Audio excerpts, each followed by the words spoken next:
Good afternoon. Thank you all for coming. Afternoon. Thank you all for coming. My name's Dean Godson. I'm Director of Policy Exchange, part of our series of on the major public policy events of the day. What do we want from the next Prime Minister? And the rise of China, obviously preeminent amongst foreign policy issues. Some might argue now a domestic policy issue as well. We've got a fantastic panel, fantastic audience assembled at very short notice here tonight. So we're looking forward to first of all, the panelists, 5 minutes apiece, then opening to the floor for discussion. We're operating on the usual House rules, all on the record, no question too outrageous. You just have to state your name and organisation first. So it's my great pleasure to start off with our Chairman of Trustees, Alexander Downer, previously, of course, known to many of you as High Commissioner of Australia in this country, and before that, the longest serving Foreign Minister in the history of the Commonwealth of Australia. And we're looking forward to hearing what he has to say. We'll then go in non-alphabetical, non-sequential order, and then we'll open it up to the floor. So, Alexander, look forward to hearing what you have to say. Thank you.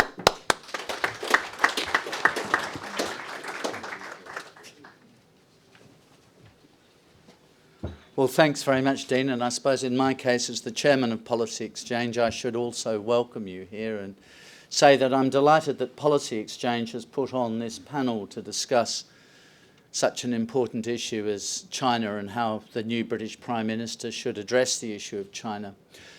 My perspective is as an Australian, as a former Australian Foreign Minister who dealt with China in that position for nearly 12 years. So what I think I can do is throw some light on the experiences that others may have in the future in dealing with China. The first observation I'd make is, I think, a very obvious one, and that is that the rise of China and the management by both China and by others of the rise of China is the single most important geopolitical issue in the world today.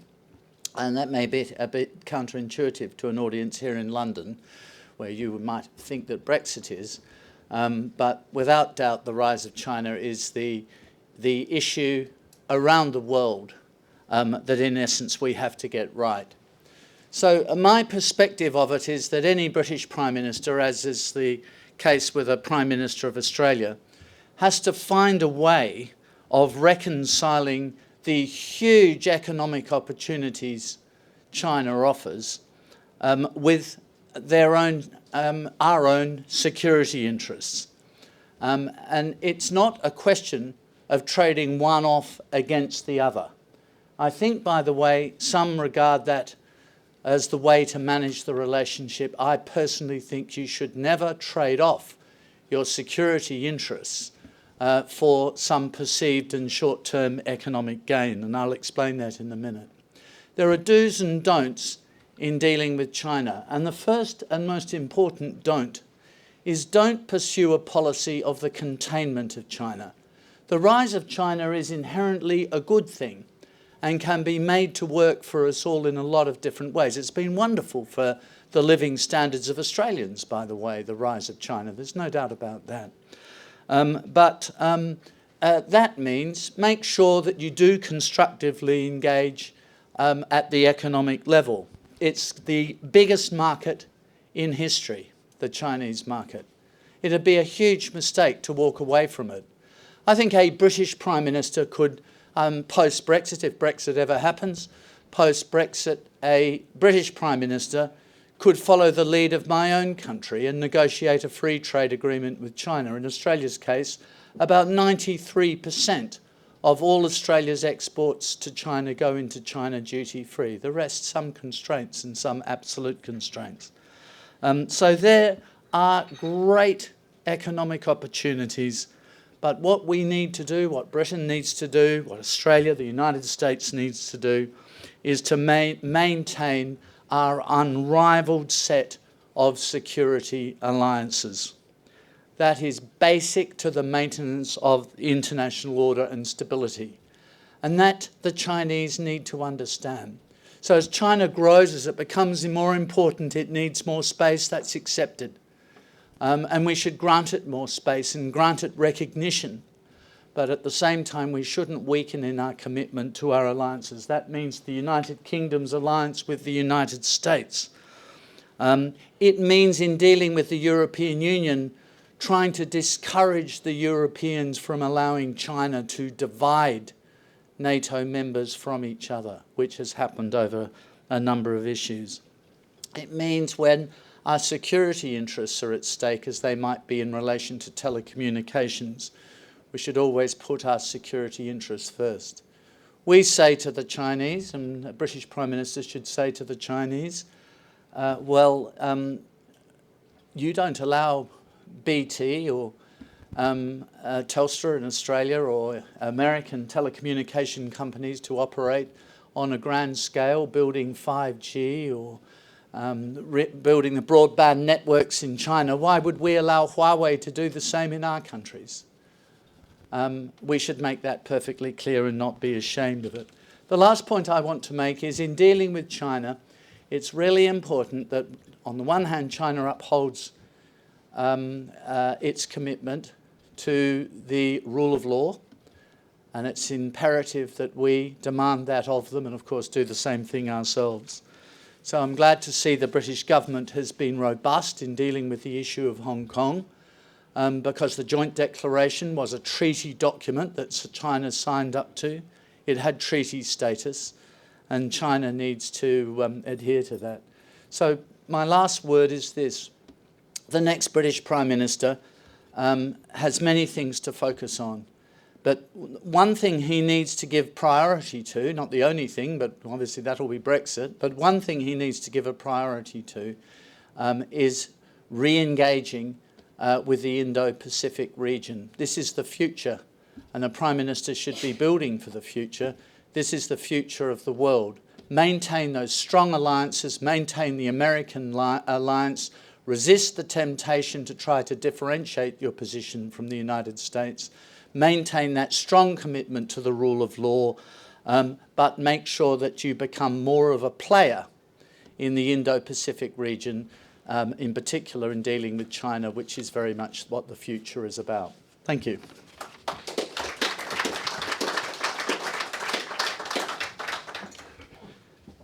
It's now my great pleasure to introduce General Petraeus, who's been such a friend to Policy Exchange through the years, in and out of uniform from your time in Iraq, as CENTCOM, as commander in Afghanistan as well, and delighted that you're here today at short notice to give some thought leadership from a US perspective on this great issue of the day. Thank you. Well, thanks for the invitation, Dean. Thanks to the fellow panelists. It's a great group with which to be on stage. And it's always wonderful to be with this particular organization, which stems back to, I think, all the way back when I was still wearing a uniform and gave one of the lectures that you host each year. I do give the perspective today as an American on this issue. And I agree very much with Alexander that the most important issue in geopolitics today is the rise of China and how that rise is managed, if you will. It's not a rise that can be overly constrained, but it is one, again, that we've got to deal with in as intelligent and occasionally firm, but not provocative manner as we can muster. The U.S.-China relationship, I think, is the most important relationship in the world today. It's one that I hope fervently can be a mutually beneficial one. But it is one that has become more and more challenging over the course of the last, half decade or more. There is a unique aspect to the situation, this relationship.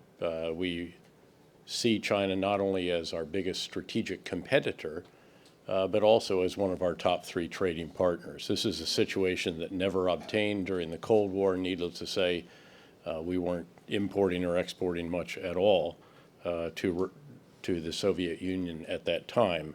And yet here we have this very, very strong economic relationship, but also one of enormous competition in a variety of different ways.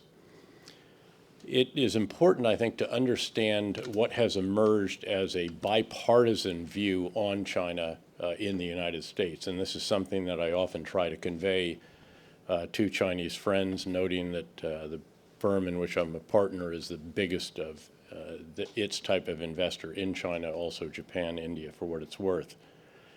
And that is that there is a set of assumptions that were under the underpinning, the intellectual foundation for actions taken relative to China by the U.S. and by America's Western allies. And that was that if we welcomed China into the WTO, even if not every single criteria was met, that inevitably what would follow would be a China that gets more wealthy and then would become more open, more transparent, and one that featured more reforms.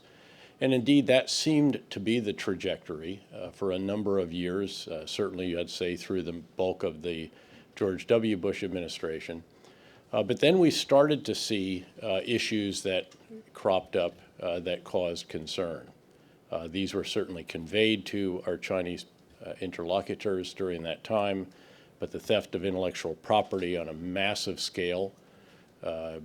President Obama ultimately confronted President Xi at the Sunnyland Summit on this issue. It did go down for a while, but then unfortunately it has come back up. The forced transfer of IP that is part of many of the deals that are done there.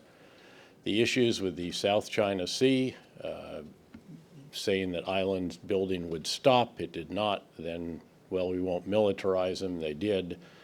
And as this kept on going, and then a sense that there was not a fair trading field, as all of this came together, has been a bipartisan consensus, and really a consensus throughout the United States, that the U.S. is not getting a fair deal in its relationships with China.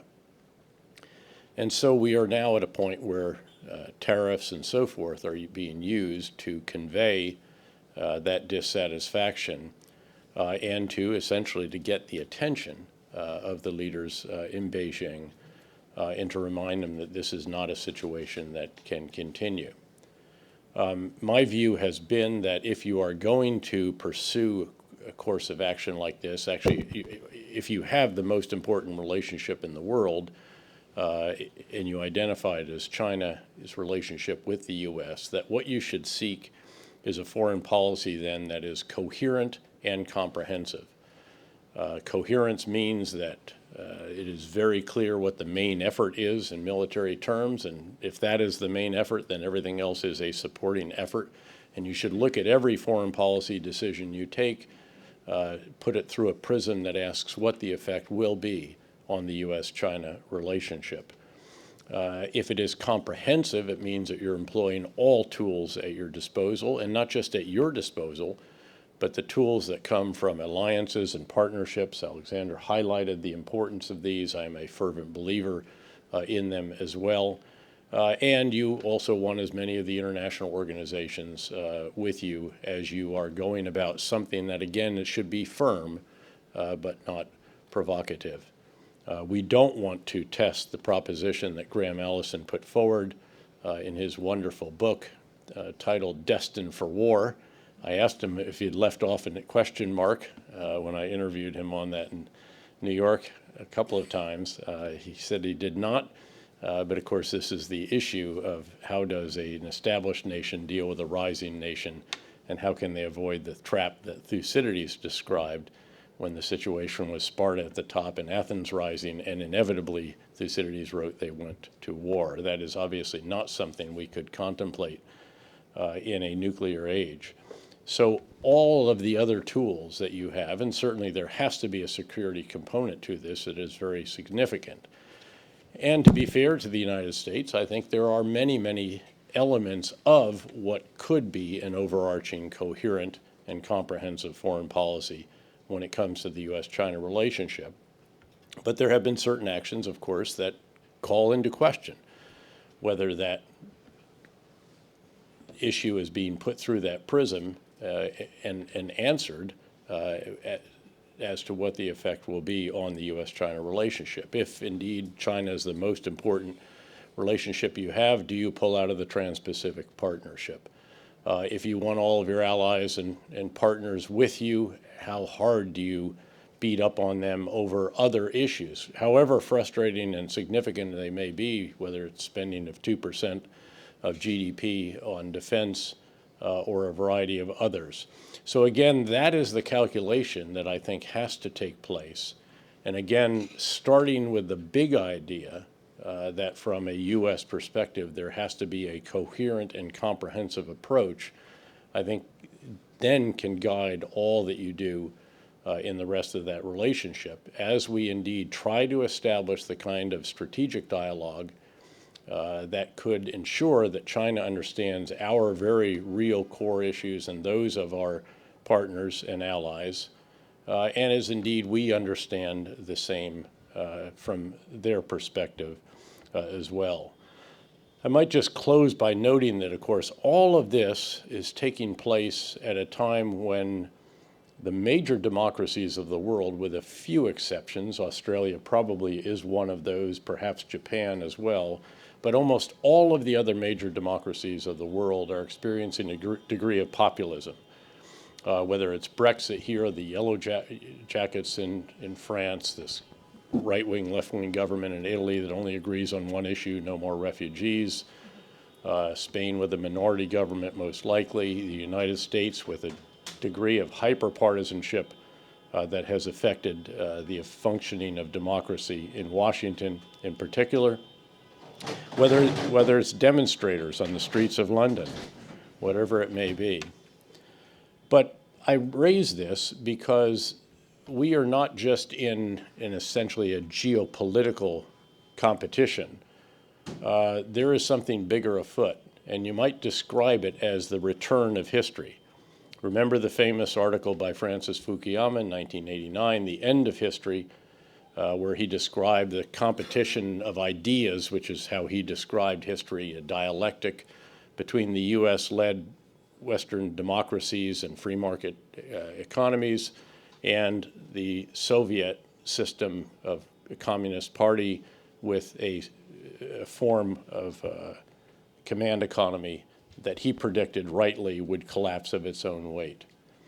Well, that competition is back. History is back. It turns out that history didn't end after all, and that the zenith of thought on politics and economics was perhaps not manifest in what we all celebrate, I think, in this room. And the competition now is from a country with the largest population in the world, with a meritocratic one-party system that is functioning, whether you can critique some of the elements that are present there, and a hyper-competitive capitalist economy which has in its ecosystem state-owned enterprises. State capitalism is the term that you will have heard. And this competitor has done something in the 40 years since Deng Xiaoping welcomed the world to China that no country in history has ever done. By the way, ironically, China benefited more from the rules-based international order than any other country during that time, because clearly no country has ever achieved what China did in that 40-year period.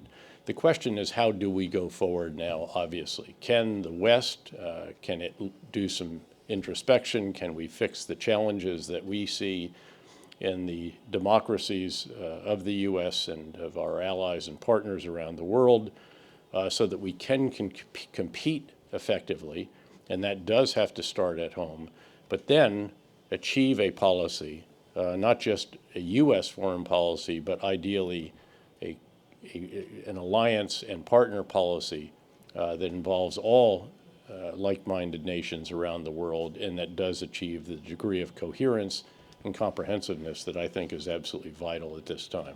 Thanks.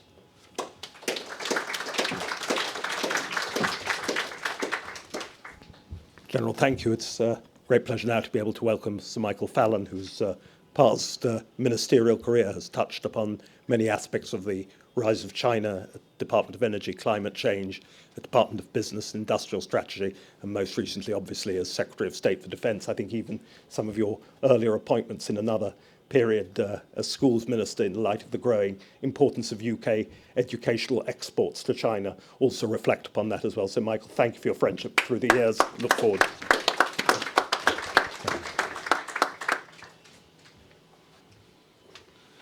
Well, thank you, Dean, and good afternoon. Let me perhaps begin where I think Alexander Downer laid off, and that is with the bigger context of Indo-Pacific. It was one of my own predecessors as Defence Secretary, the late, great Lord Carrington, who had the unenviable task of implementing the previous Labour government's decision to withdraw the United Kingdom from east of Suez.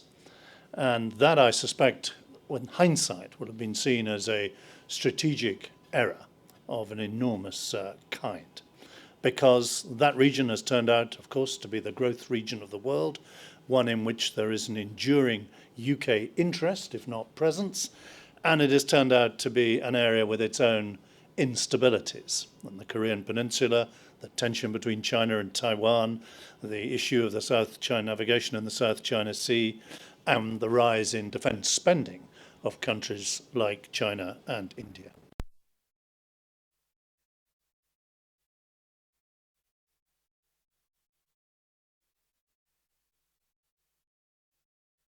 Trade passes from it. We have key developing markets in countries as far away as Indonesia or Singapore.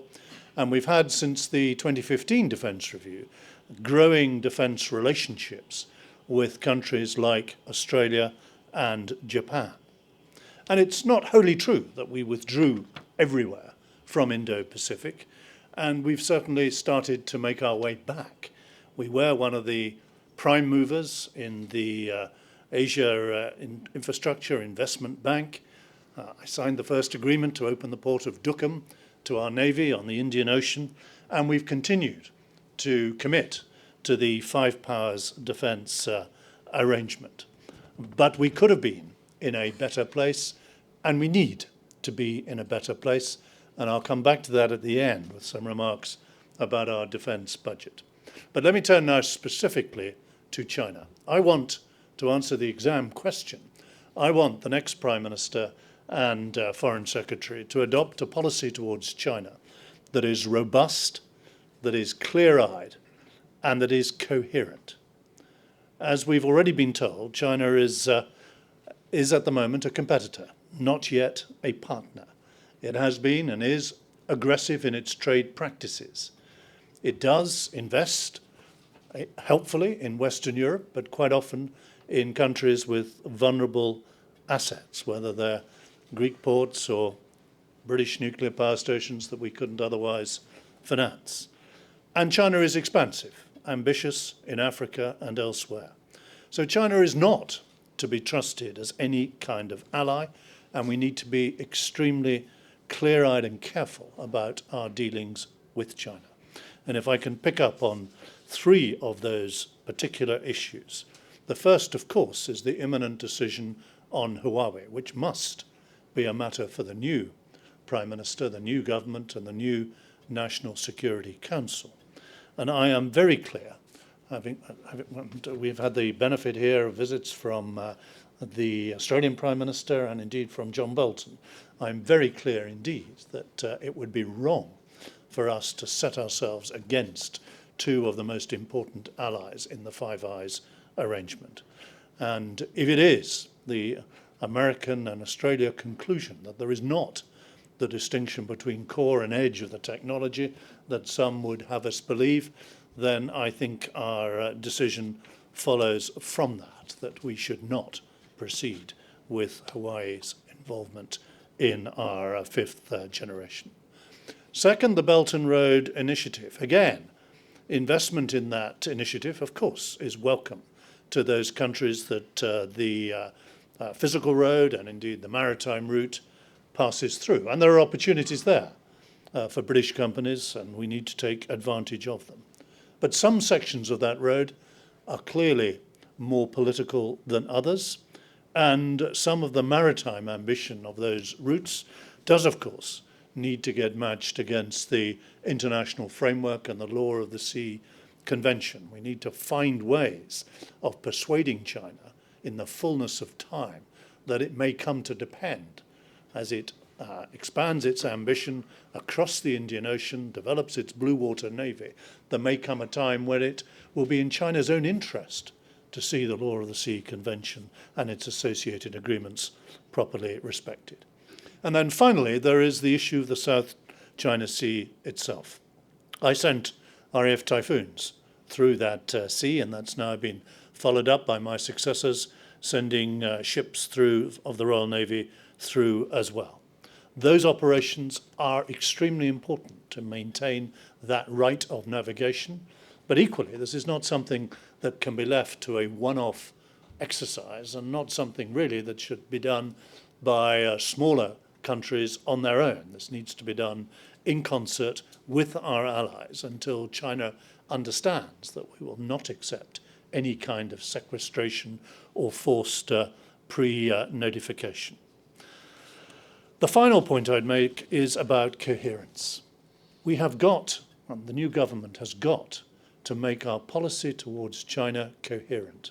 And here, I think, with respect, there is a model, and that model is Australia. Actually, it is Alexander Dana's model, which I discussed with Scott Morrison when he was here earlier on. Australia, as I understand it, by being absolutely robust on the security issue, has not in fact suffered commercially as a result. China is clear exactly what Australia's position is. And we equally need to be coherent in our view across the range of these different policy issues. Our trade with China, the negotiation we're going to be having with them about climate change, our pressure on them to respect more of the rules-based international order, and our security. Those things need to be brought together and developed as a coherent policy. This isn't just sailing one warship through that South China Sea. And finally, I said I would come back to the budget. The reason that the Labour government in the late 1960s withdrew from Indo-Pacific was not, of course, geopolitical. It was simply they'd run out of money and they could not afford to maintain the bases that we had in Singapore and elsewhere, and the permanent stationing of naval ships and Royal Air Force aircraft in the Far East. If we are in Britain to play a global role, then in the forthcoming spending review, the new government has got to adopt a bigger and more global budget. Thank you.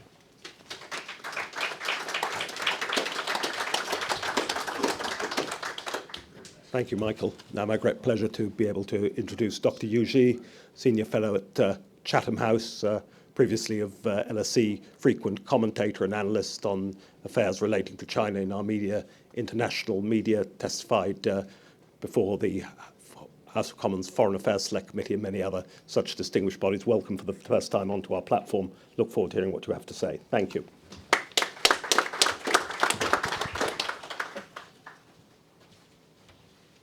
Thank you so much, Dean.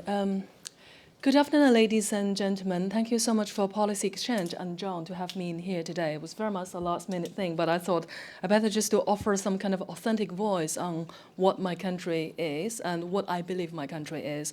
And I have to make my declaration first. My view is not representing the view from Beijing, nor my view would representing the view of the Chatham House as well. So it's just my personal view as a Chinese youngster who spent the last 17 years in this country and try to somehow bridging that gap of the so-called misunderstanding between China and the West. Now, let me begin with about China's view on international order, and it could be very easily summed up in 3 words, and the 3 words all begin with M. So China projects its power and try to secure its national interest through 3 ways: by accessing military and economic might, spending money, you know, the checkbook diplomacy and buying friends around the world, and also exercising its own mindset and try to change the mindset of China towards the rest of the world. So it's a shared size and self-perception of its own interest would inevitably really lead the expectation from Beijing that rule the game for the international politics would change around China. So China would be preferred to be the game changer rather than just merely the agenda follower in here. And what Deng Xiaoping has advocated in the last 40 years, the so-called keeping a low profile and hiding its capability, that approach has been forcefully replaced by President Xi Jinping, more a proactive approach, and which actually to seek to promote China's core interest very forcefully, as we can see from the Belt and Road Initiative and many other initiatives China has been put forward to. But however, I think what we should be very, very careful in here is that sense of the proposition that China would like to construct a parallel order in competing with the institutions and challenge and try to replace the existing international order. And I think that proposal, it seems to be falsified, and we need to look into more carefully. And I very much agreed with what General Petraeus has just said. China has been the major beneficiary of the current rule-based international order. So that means China is not intended to challenge the certain elements of the international order. And I just give us a couple of examples. In terms of international economic governance side, and you would find China somehow try to reform within the existing institutions, and what China trying to do is trying to increasing voting shares in the Washington consensus-led institutions, and also try to adding extra chairs on the table.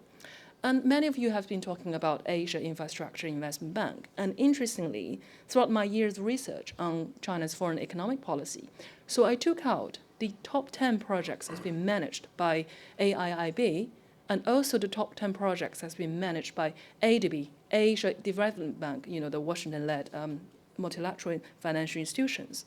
In the past 4 years, I didn't really find much difference between the project operated by AIIB and also the project operated by ADB. So to some extent, in the economic front, and China is looking for make changes within the existing international architecture. But however, when we come to the elements such as rule of law and cybersecurity, and China has been a completely outlier. I mean, for example, South China Sea will be mentioned again and again, and what China really believes is that sense of historical claim, and China should declare to reinserting its own place and try to reinserting its due territory. And also in terms of cybersecurity, and Xi Jinping has his ideas of the so-called cyber sovereignty, which means the cybersecurity should be exclusively within its own country, and China in the internet space, it would become a massive, massive intranet as well. So that's the differences and similarities. So when we come to dealt with China, it becomes far more complex compared with we dealt with Russia, for example, because the two countries has a completely different view of the world, where China was looking for how to make sure itself benefited from the existing international system, where Russia has been the completely disruptor to some extent. Now, I come to my last point in terms of mindset. I mean, I've said earlier before, China now is a major power, if it's not yet the major power. And what Xi Jinping was trying to do in the last 6 years when he came to power is that sense of try to project a sense of discursive power. It sounds very academical. So discursive power basically is China want to jump on board at the first place whenever you open a new discussion of international agenda. Essentially, China tried to transform itself from an agenda follower into an agenda setter. And also, just play a bi-nationalistic stance. I mean, I'm sure many other major powers play this game as well. It's not just about voice and power. The Chinese government constantly communicating that sense of the Chinese people and the government, to be differentiated, does not really have the respect which he deserves. That respect many Chinese really want from the international stage. As years in the past, a few years, I'd often go back to Beijing and teach at the Peking University, one of our top universities in the world. And the questions that are often being posed by the Chinese youngster, a very smart youngster, are why the Westerners hate us so much. And that question has been posed again and again and again, and it was never going away. And that strong sense of anti-West sentiment somehow in China has been widely bred. I think it's precisely also because how the media have been portrayed in here about China. So having said all of that, and my conclusion would be, even though from externally, we're considering China being that really gigantic power seems to be able to offering a lot of master plan, it's not exactly the case. The really severe challenge for China is how itself going to manage make sure it's a party which work for everyone, just the party work for the very few people. And to put very much in the appropriate analogy, Xi Jinping in the last 6 years want to carry forward so-called economic reform. He wants to have a stronger role of the party, but he also wants to have a stronger forces of the market. And for me, that really very much read like Theresa May's Brexit plan. Sorry, it sounds sense of irony, but somehow both of them have to try to reconcile the irreconcilable end. But anyway, I just ended in here for some food for thought, and thank you so much for your comments.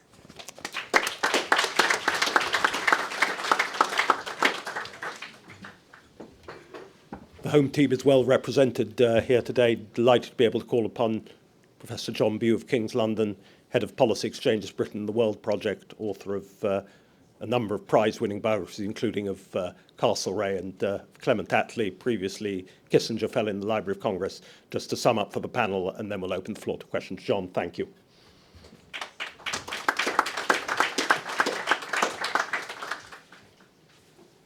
Thank you, Dean.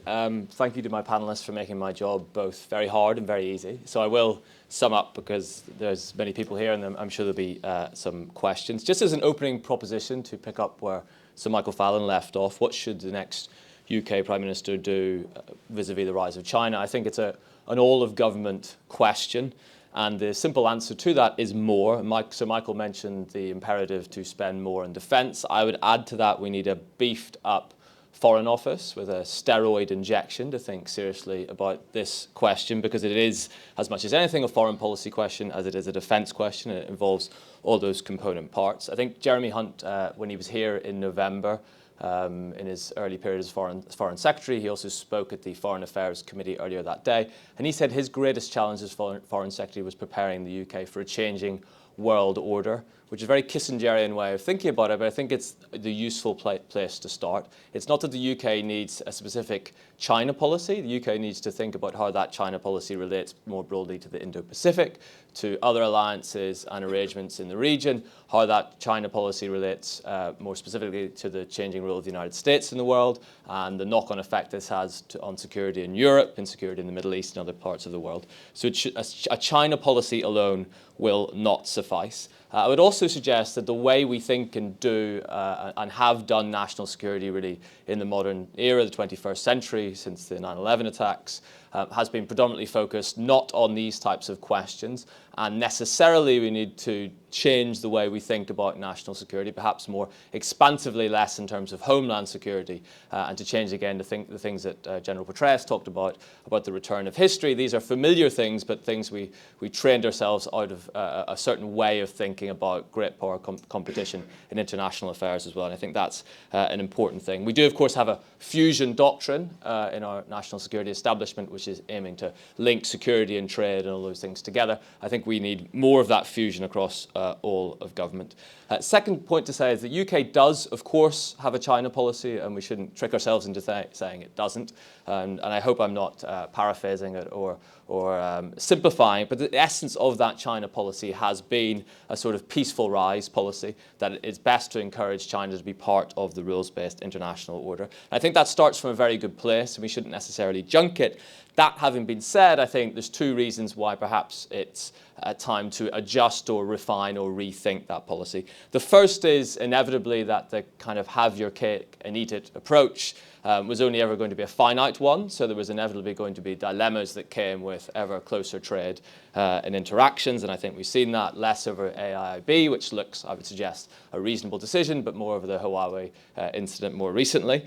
Secondly, there has, quite simply and most importantly, been a paradigm shift in the United States, the UK's most important ally, and among the broader Western alliance, whereby the peaceful rise or the rules-based order approach is seen to be as less effective as it once was. And I think what's really important, as David Petraeus said, is as the US shifts to a more competitive great power strategy, a decoupling, if you like, that has a consensus and it will outlast President Trump. So we're not in a period of aberration. We should adjust ourselves to that new paradigm. Now, of those new paradigms, I'm not sure we actually have yet found a useful way of thinking about the rise of China, particularly from the West. We've heard of the Thucydides trap.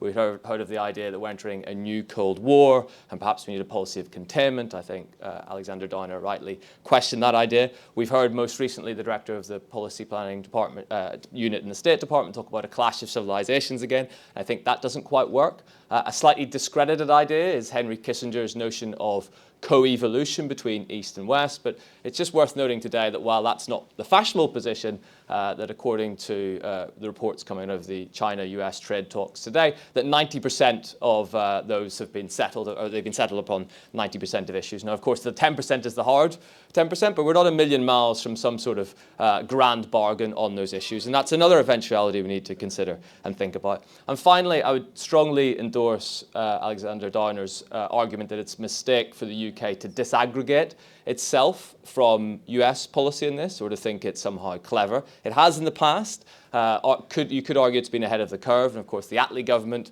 was quicker to recognize Red China than the United States was.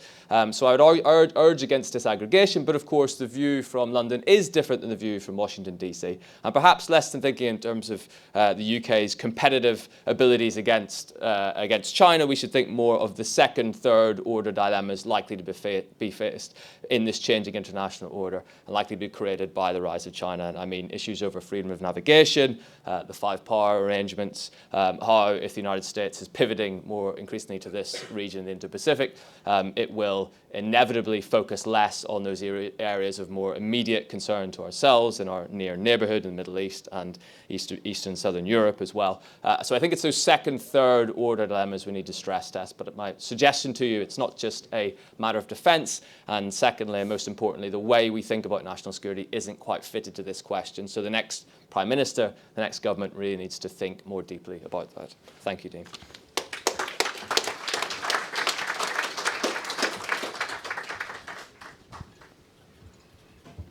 Thank you. I'd just like to tee up by just asking several members of the panel, General Petraeus in particular. I think one of the things which we've observed with interest here has been in this epoch of polarization within the United States during the Trump era, that there seems to be a kind of new consensus of robustness on dealing with China, and just to the outsiders, this looks surprising. I'd just be interested in your thoughts that, you know, it stretches right across the Republican spectrum through to some pretty left-wing Democrats. Just be grateful for your thoughts on that. Sure.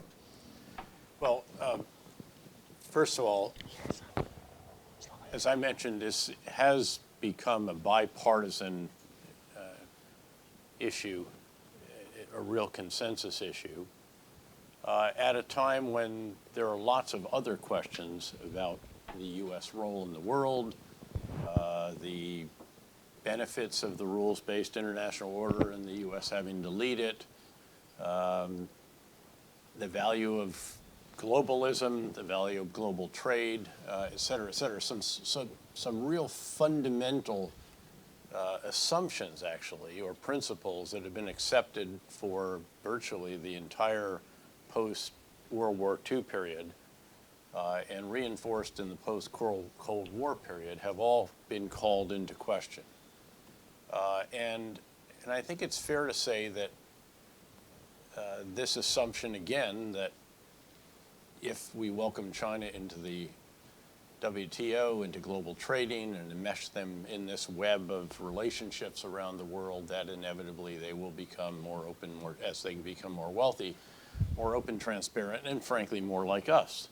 And you could argue, I think, that that was the trajectory until, again, say, half a decade or perhaps a bit more ago, where we started to see a divergence from that.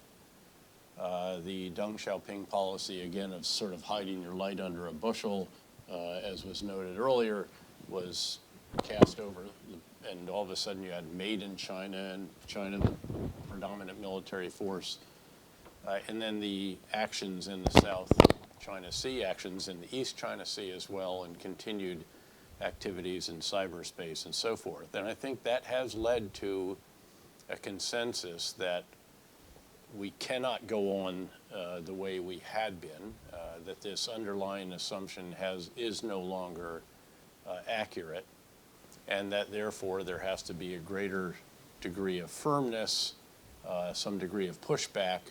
And again, this is generally across the board, even in many cases in districts where, say, soybean farmers or others who are most directly affected by the tariff wars that have been ongoing. And you now see a further concern. This has now manifested itself to a degree in what might be termed the early days of a technology Cold War. You see the concern, and this is more than Huawei. Huawei has brought this into big relief here, if you will. But this is really about whether supply chains that emanate from certain places, if there's a law that requires a firm to give the government information when they want it, what are the issues with that? And you already see actually some movement from production in China, and it is already ongoing for a couple of other reasons as well. One is that labor costs have inevitably risen as the Chinese GDP has grown so impressively, and that's been a reason to see some of the production go to, say, Vietnam, some other Southeast Asia countries. And now you add this to it, and by the way, then if you add robotics to it as well, which is yet another challenge to traditional ways of production and so forth, you can see that there are a number of issues that China will have to deal with that are going to be quite significant. I think it's an open question as to whether China can reassure, if there can be a reestablishment of the kind of trust that is important when it comes to defense purchase of items and where the supply chain begins or moves through. These are quite significant issues, and I don't think people have truly understood the ramifications of them yet, because this has developed so rapidly. I actually met yesterday with a very senior official and a very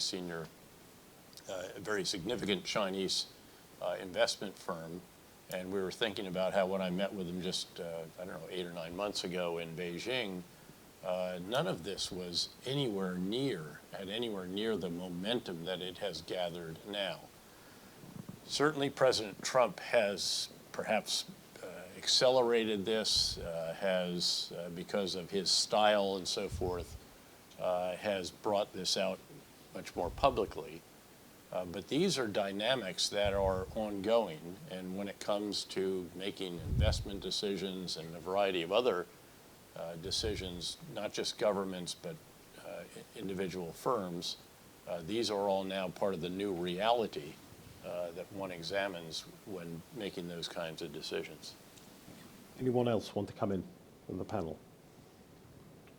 Michael. Throw it open to the floor. Let's get a sense of how many people want. Gentleman there in the aisle, just if you have the microphone and your name and organisation, please. Sorry.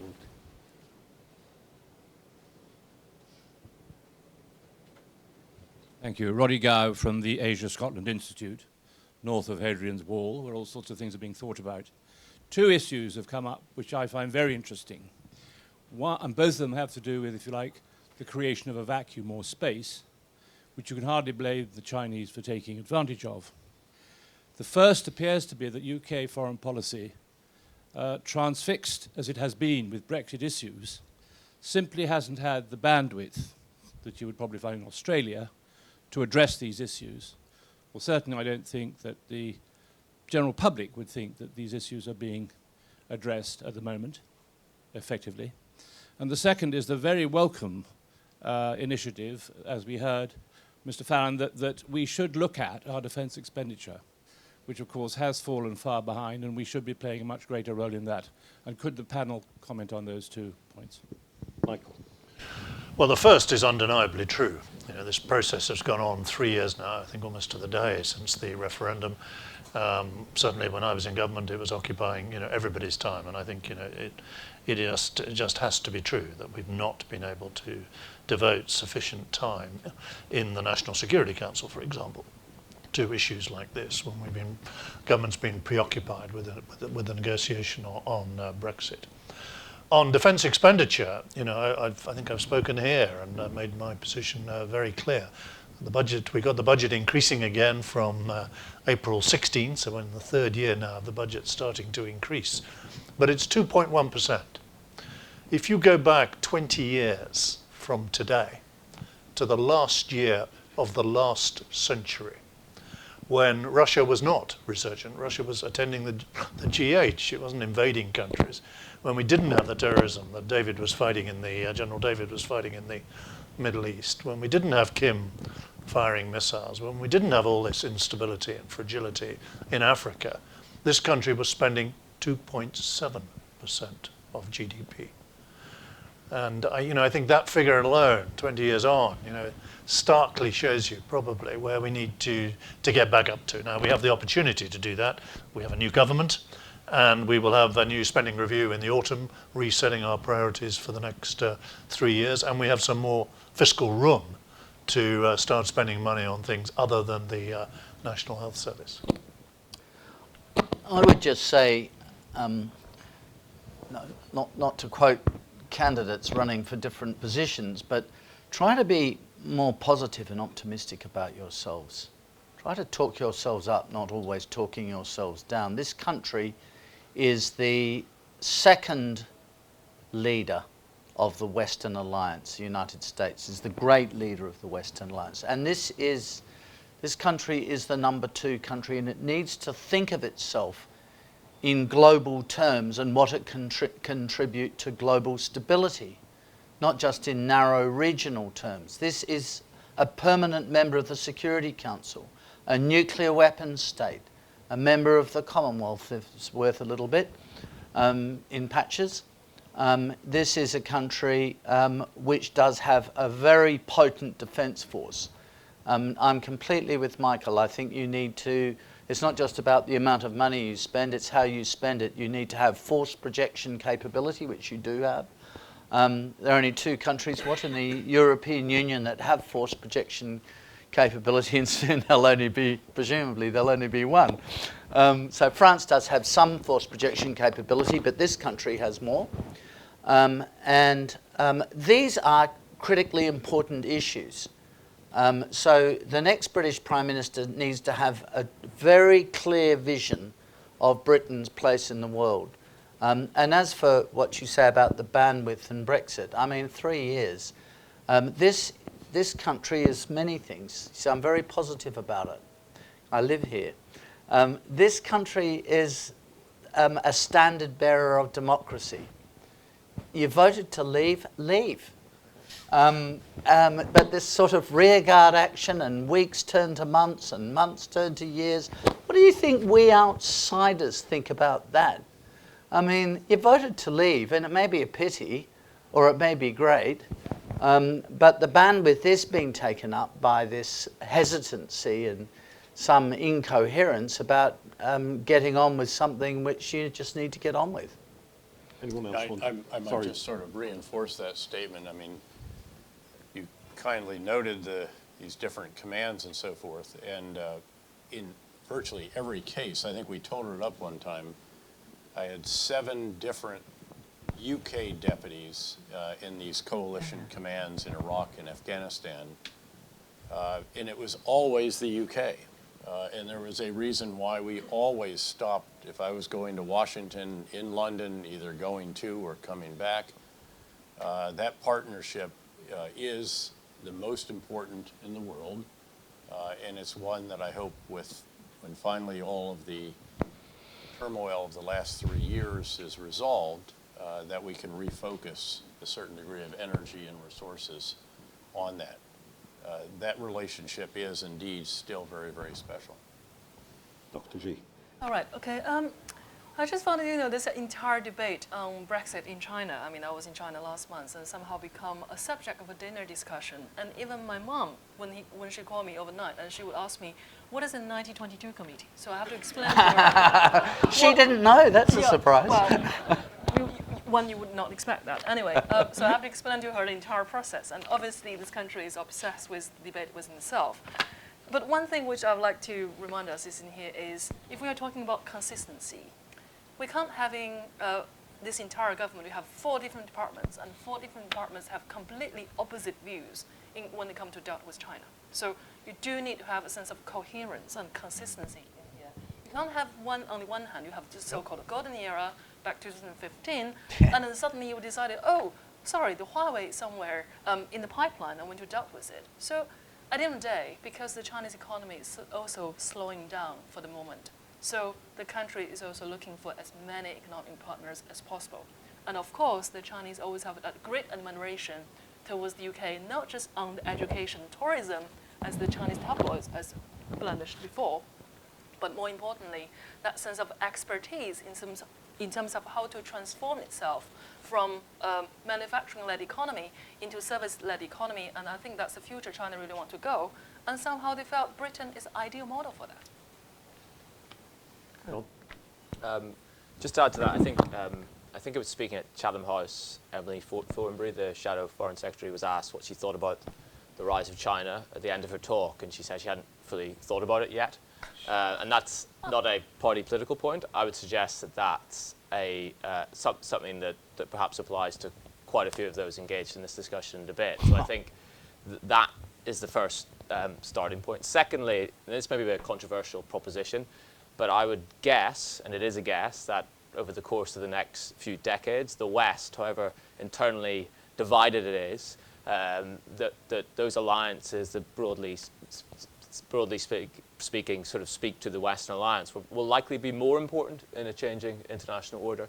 And therefore, that's why questions over defense spending, that's why questions over Five Eyes are all linked into one place. So as I say, these questions are likely to become more important. And finally, just a point on the withdrawal east of Suez. One of the most striking things about it, of course, the post-war American governments always were rather resentful of the British Empire and didn't want to be associated with it, but were infuriated and hugely annoyed when Britain withdrew east of Suez because it involved lumping a further burden onto the United States in difficult portions of the world. So I think our own narratives about ourselves often miss that broader picture and how we're viewed by others, and we often run down ourselves, and everyone mocks global Britain, but actually there's very few places in the world where you have that conversation and people say they want less Britain rather than more. So as I say, a bit of self-confidence, and this comes from a Northern Irishman, and we're famously depressive. So that's yeah. See a lot of further questions. I think we can take them as a gentleman there in the aisle. First one, name and organisation. Yes. John Wilken, chairman of the Selden Group. It's becoming increasingly apparent that something very nasty is going on in Xinjiang province in the west of China. What can Western democracies realistically do to persuade Beijing to take a better line on human rights? See some other questions, and we'll take them. The lady there in the far corner. Name and organisation, please. Hi, Lauren McEvitt. I'm an international government affairs person.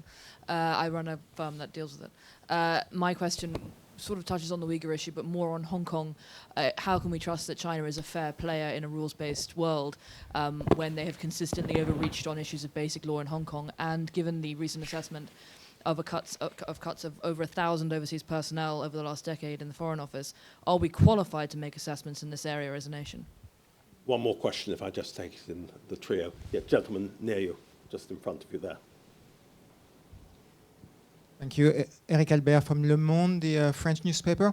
It's been said several times that Britain should not diverge from the US. The truth is, it has diverged. There's a nuclear power plant being built with Chinese money on the west side of this country. There's a nuclear power plant that is possibly of Chinese technology that is being considered. The initial reaction to Huawei was to say, we'd like to keep working with Huawei. So the question is, would you want Britain to actually change its course and follow what Trump is doing, or should it keep on this slightly divergent track? Going from far side, John. I'll leave Ellis to comment on the Uyghur issue, which is a bit of a cop-out, but let me answer the final question on Le Monde. I mean, you're right. There's a distinction between the US and the UK position. I would argue that's possibly one that's crept up on the UK government and didn't expect to reach this position. So it's not a conscious decision to diverge. And if you had this conversation in 2015, in the golden era age, then that wasn't so out of sync with Washington, D.C.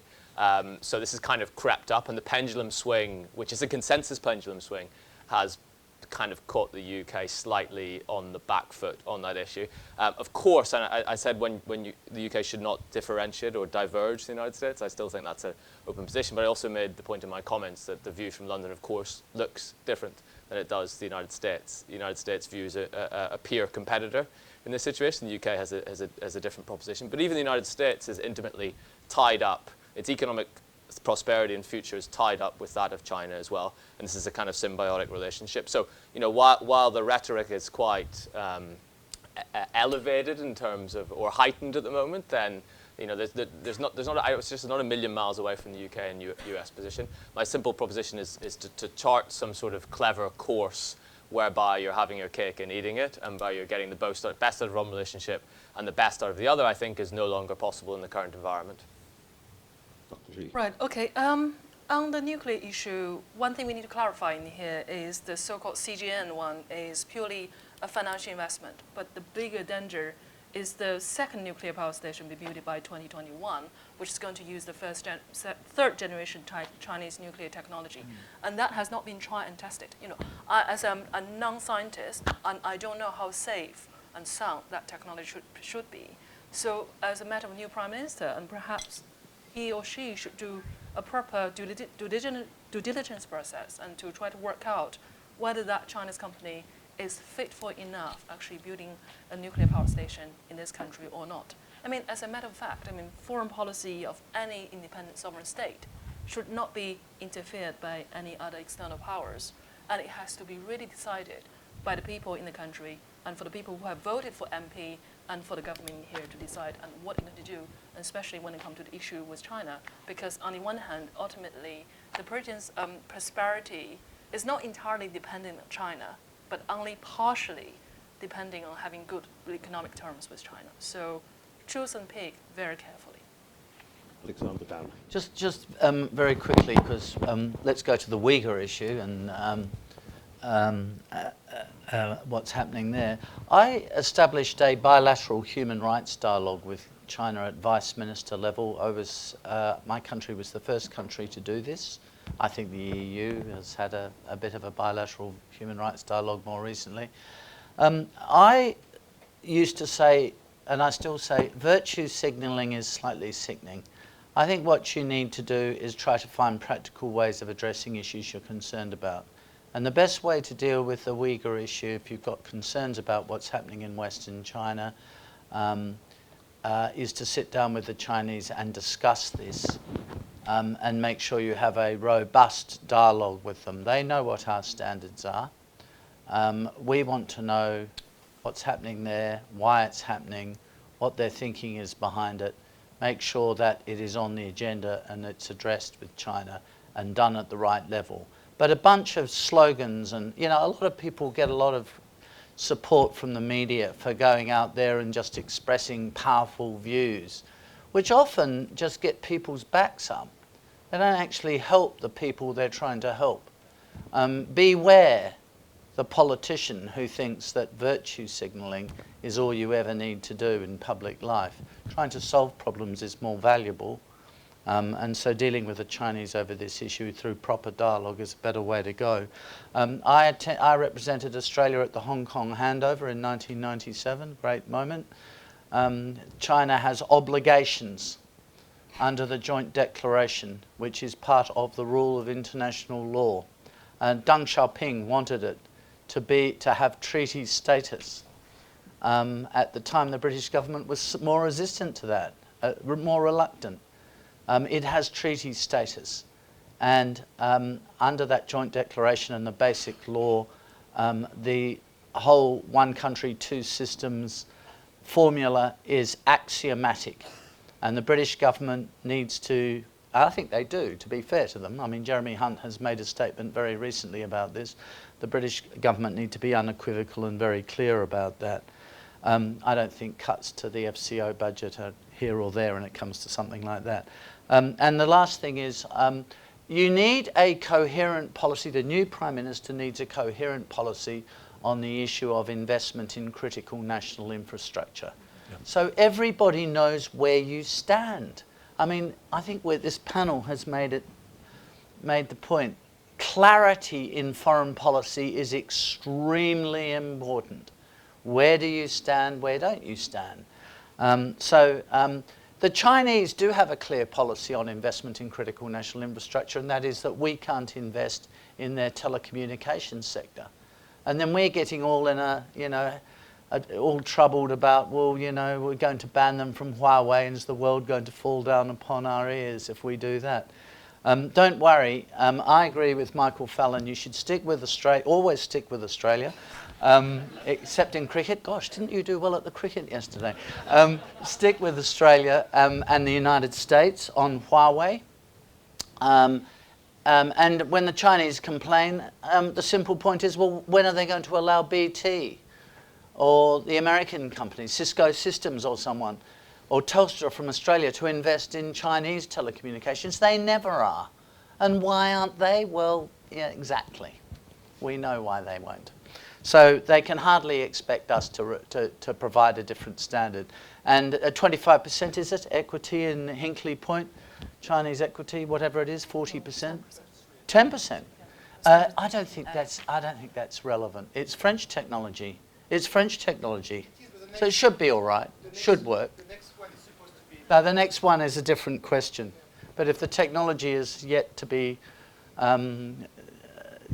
properly tested and developed, well, then it's not going to happen anytime soon. Michael Fallon. Okay, on the cricket, I think we say when we win, it's the taking part that counts. Well, you didn't win we'll be back. Well, we'll be back. On these four issues, FCO cuts, yes, it's a tiny budget anyway. And I think the cuts that have been probably did go too far. I've seen reductions when you go around the world, and I hope that can be addressed in the spending review as well. On Hong Kong, as on so much else, I agree with Alexander. It is depressing to see the declaration being breached or being potentially breached, not even halfway through its 50-year life. That is depressing, and if we don't make a proper fuss about it now, then clearly China is going to take advantage of it. So we've got to be robust on that. On internal China, yes, I'm sure Alexander is right. We've got to be practical about it. I think we've also got to clean up our end. If you look at the human rights machinery of the United Nations, I think it's 9 of the 46 members of the Council are guilty themselves of human rights abuses. And when we say we stand for the rules-based international order, we should also be ready to keep strengthening that order in some of these institutions, including the WTO, that have slightly atrophied, and should respond indeed to Indo-Pacific's sort of underrepresentation in some of these bodies, because the governance was originally set up very much with a Western orientation. So we should be ready to set our own house in order on that. On the nuclear station, as Alexander said, it's a French nuclear station. We will have to revisit all that issue again. There is no agreement yet on the second station at Sizewell, or the next one at Bradwell, and that should be part of a review of our critical national infrastructure, whether it's the grid, whether it's our ports, whether it's our defence establishments, of just how much Chinese technology as well as finance that we should be prepared to accept. John Petraeus, last word. Well, look, after 37 years as a soldier, one thing I learned was always to defer to the policymakers when you had a really tough question. Actually, in this case, I strongly agree with both the longest-serving Minister of Foreign Affairs and a great partner over the years as your Minister of Defense, Secretary of State for Defense. I don't think you can go wrong by coming back again to the big ideas, and this would be the principles in which our country's governments are founded, the ideas of freedom of expression and freedom of the press and basic human rights and so forth. But I do agree with Alexander that often this is best pursued in a constructive manner behind closed doors rather than in front of the press, which is probably not going to be helpful and could be even counterproductive. And of course, there are lots of these issues out there. The United States is going through this, of course, with the issue of Saudi Arabia, a country we fervently want to see succeed and to see Vision 2030 realized, and applauding the positive developments there, but of course having to also confront some very unseemly developments there as well. I might just close on the issue of whether the UK should blindly follow the US president or the United States in general. And I think here that we just should come back again to the shared values, the shared history, the shared experiences, and all of the rest that do truly constitute a special relationship. But also note that there can be extraordinary value for the UK to pursue on occasion its own direction, and occasionally that direction might actually pull the United States in its wake, and we might actually draft off the UK rather than constantly being the lead sled dog. And determining when that is the right moment and so forth, of course, is the job of the leader of the UK, and my hope is that the next Prime Minister will, with all of this resolved, finally turn back to the issues that are so critically important right now, and none of them arguably more important than the subject of this particular panel, which has to do with the rise of China, and ensuring that that is a constructive development for the world, ensuring that where there are legitimate desires of China, for example, the long expressed desire to have more voting rights at the International Monetary Fund, which we foolishly couldn't implement quickly enough. It had to be done on with Congress. And then where there are some that are not so legitimate, that there is a firm pushback and not an endless erosion of our actions in the face of some of those kinds of activities. But it's a wonderful topic, and I appreciate the opportunity to come right off a plane from Los Angeles in here to be with all of you today. Thank you. As I say, this is part of an ongoing series. We have What Do We Want from the Next Prime Minister? We're having many more events, many more publications. We'll be publishing What We Want from the Next Prime Minister in respect to foreign affairs, written by John Bew, as I say, our head of our Britain in the World project. All that remains for me now is to thank all of our panelists, and as I say, you being the Victor Ladorum today for the distance that you've travelled. Thank you for honouring us. Thank you to all the panelists for coming, and please join me in expressing appreciation.